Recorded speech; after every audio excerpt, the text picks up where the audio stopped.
पाठ 16 कामचोर। यह एक हास्य कथा है। बड़े लोग कहते हैं कि बच्चों को अपना काम स्वयं करना चाहिए। ऐसा सोचकर अब्बा मियाँ ने सारे नौकरों को घर से निकाल दिया। बच्चों को धमकी दी गई कि जो काम नहीं करेगा उसे रात का खाना नहीं मिलेगा। सभी ने खूब काम किया, इतना कि उस काम को समेटने के लिए बाहर से नौकर बुलाने पड़े। आइए इस पाठ को पढ़कर जानते हैं कि बच्चों ने कौन कौन से काम किए और उनके क्या क्या परिणाम हुए। थोड़ी देर के वाद विवाद के बाद यह तय हुआ कि सचमुच नौकरों को निकाल दिया जाए। आखिर ये मोटे मोटे बच्चे किस काम के हैं? हिलकर पानी नहीं पीते। इन्हें अपना काम खुद करने की आदत होनी चाहिए। कामचोर कहीं के। तुम लोग कुछ नहीं करते, इतने सारे हो और सारा दिन उधम मचाने के सिवा कुछ नहीं करते। और सचमुच हमें ख्याल आया कि हम आखिर काम क्यों नहीं करते।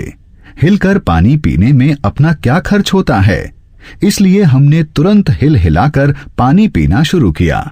हिलने में धक्के भी लग जाते हैं और हम किसी के दबैल तो थे नहीं कि कोई धक्का दे तो सह जाएं।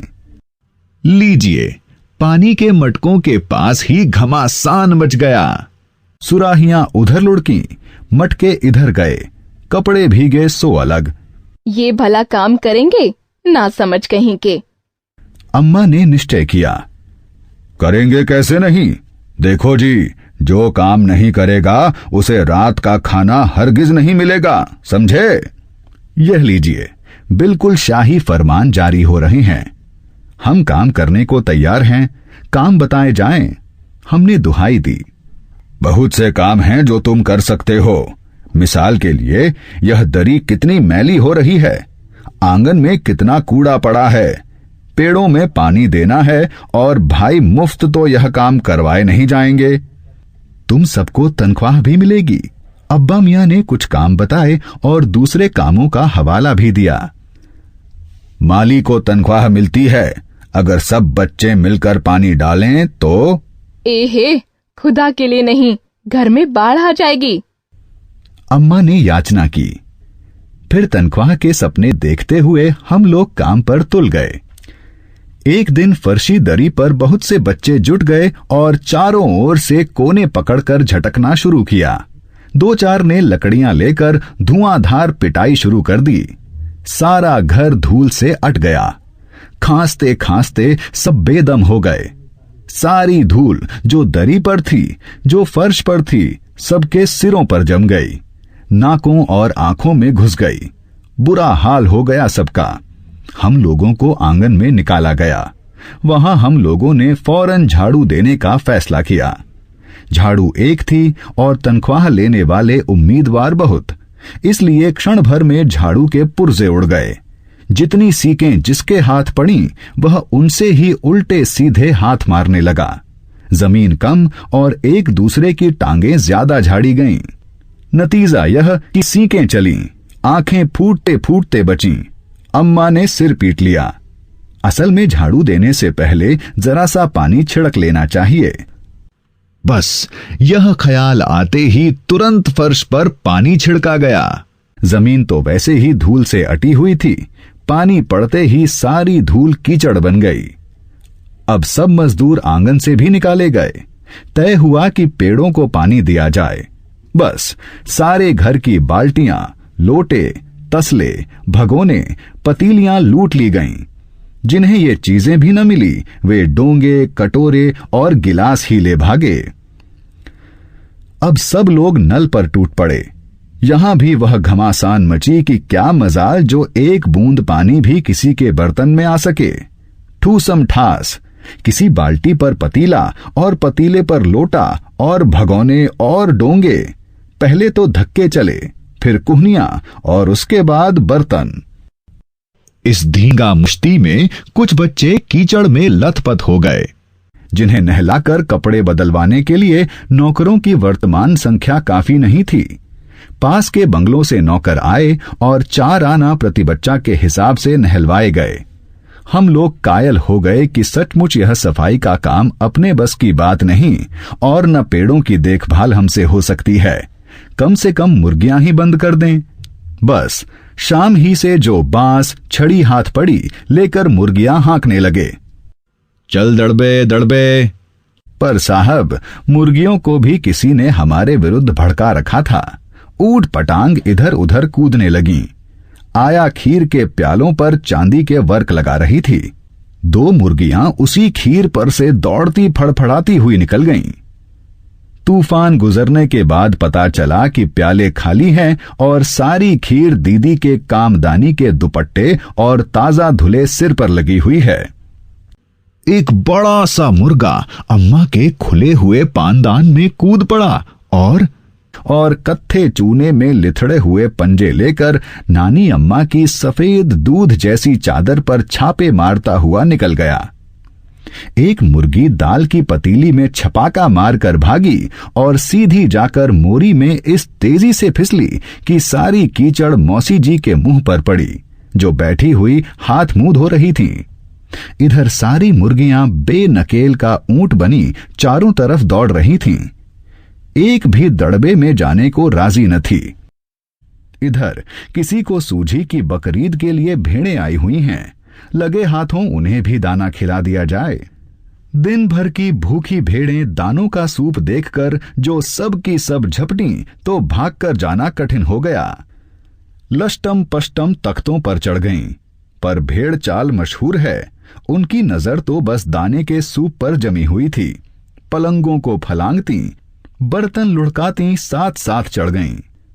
तख्त पर बानी दीदी के दहेज का दुपट्टा फैला हुआ था, जिस पर गोखरी, टप्पा और सलमा सितारे रखकर बड़ी दीदी मुगलानी बुआ को कुछ बता रही थीं। भेड़ें बहुत निसंकोच सबको रौंदती, मिगनों का छिड़काव करती हुई दौड़ गईं। जब तूफान गुजर चुका तो ऐसा लगा जैसे जर्मनी की सेना टैंकों और बमबारों सहित उधर से छापा मारकर गुजर गई हो। जहां जहां से सूप गुजरा, भेड़ें शिकारी कुत्तों की तरह गंध सूंघती हुई हमला करती गईं। हज्जन मां एक पलंग पर दुपट्टे से मुंह ढाके सो रही थीं। उन पर से जो भेड़ें दौड़ी तो न जाने वह सपने में किन महलों की सैर कर रही थीं, दुपट्टे में उलझी हुई। मारो मारो, चीखने लगीं। इतने में भेड़ें सूप को भूलकर तरकारी वाली की टोकरी पर टूट पड़ी। वह दालान में बैठकर मटर की फलियां तोल तोल कर रसोइये को दे रही थी। वह अपनी तरकारी का बचाव करने के लिए सीना तान कर उठ गई।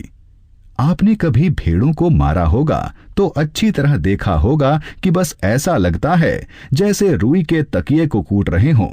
भेड़ को चोट ही नहीं लगती, बिल्कुल यह समझकर कि आप उससे मजाक कर रहे हैं, वह आप ही पर चढ़ बैठेगी। जरा सी देर में भेड़ों ने तरकारी छिलकों समेत अपने पेट की कड़ाही में झोंक दी। इधर यह प्रलय मची थी, उधर दूसरे बच्चे भी लापरवाह नहीं थे।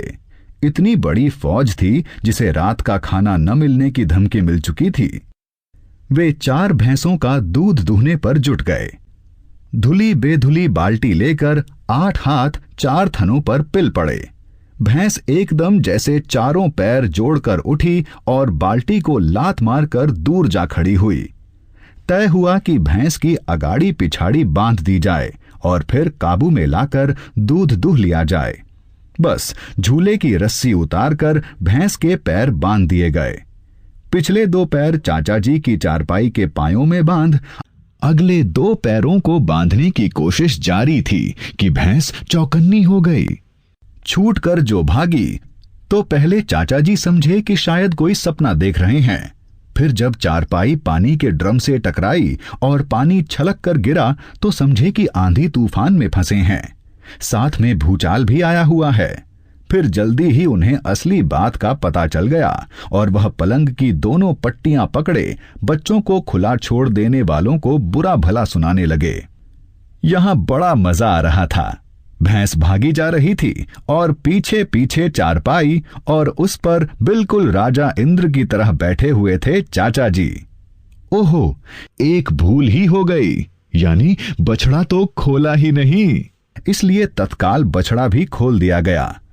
तीर निशाने पर बैठा और बछड़े की ममता में व्याकुल होकर भैंस ने अपने खुरों को ब्रेक लगा दिया।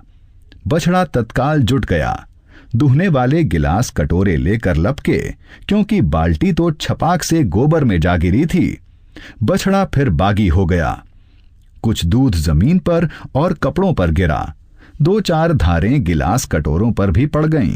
बाकी बछड़ा पी गया। यह सब कुछ ही सेकंडों में हो गया। घर में तूफान उठ खड़ा हुआ। ऐसा लगता था जैसे सारे घर में मुर्गियां, भेड़ें, टूटे हुए तसले, बाल्टियां, लोटे, कटोरे और बच्चे थे। बच्चे बाहर किए गए। मुर्गियां बाग में हंकाई गईं। मातम सा मनाती तरकारी वाले के आंसू पोंछे गए और अम्मा आगरा जाने के लिए सामान बांधने लगीं। या तो बच्चा राज कायम कर लो या मुझे ही रख लो, नहीं तो मैं चली मायके। अम्मा ने चुनौती दे दी। मुए बच्चे हैं कि लुटेरे? और अब्बा ने सबको कतार में खड़ा करके पूरी बटालियन का कोर्ट मार्शल कर दिया। अगर किसी बच्चे ने घर की किसी चीज को हाथ लगाया तो बस रात का खाना बंद हो जाएगा। ये लीजिए, इन बुजुर्गों को किसी करवट शांति नहीं। हम लोगों ने भी निश्चय कर लिया कि अब चाहे कुछ भी हो जाए, हिलकर पानी भी नहीं पिएंगे। लेखक इस्मत चुगताई। दिए गए वाक्यों में क्रिया विशेषण शब्दों पर गोला लगाओ। दिए गए शब्द समूह से शब्द युग्म बनाकर निर्धारित स्थान पर पहुंचाइए।